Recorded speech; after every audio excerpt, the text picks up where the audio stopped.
Shivanshu recording studio बानावर बिशुनगंज।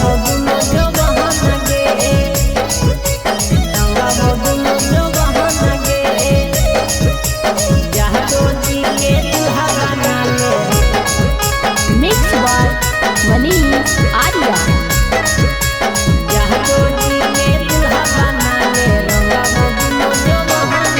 अबे हमर पिचकारी छौड़ी करह टाना टान गे, हमर पिचकारी छौड़ी करह टाना टान गे। अगे जादो जी के सैया बना ले रंगब दुनो जवान गे, जादो जी के सैया बना ले रंगब दुनो जवान गे। के रंग देबौ लाल पियर हरियर से जवान गे, रंग देबौ लाल पियर हरियर से जवान गे। जादो जी के सैया बना ले रंगब दुनो जवान गे, जादो जी के दुल्हा बना ले रंगब दुनो जवान गे, रंगब दुनो जवान गे, रंगब दुनो जवान गे।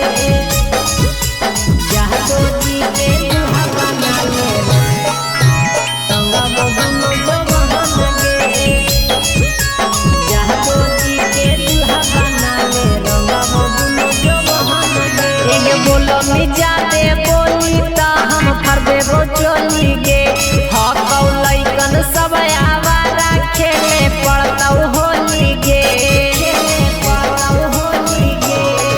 एगे बोलो मिजा दे बोली ता हम फार देबौ चोली गे, हकौ सभे लइकन आवारा खेले पड़तौ होली गे।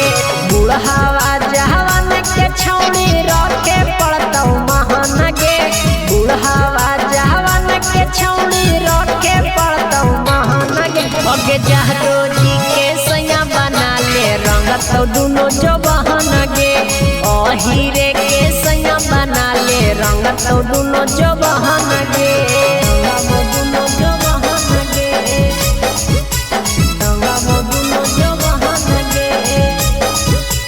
जादो जी के दुल्हा बना ले रंगब दुनो जवान गे, जादो जी के दुल्हा बना ले रंगब दुनो जवान गे। एगे फागुन के महीना छौड़ी हकौ कमीना गे, डालतौ लाल पियर रंगवा छोड़े लगतौ पसीना गे, छोड़े लगतौ पसीना गे।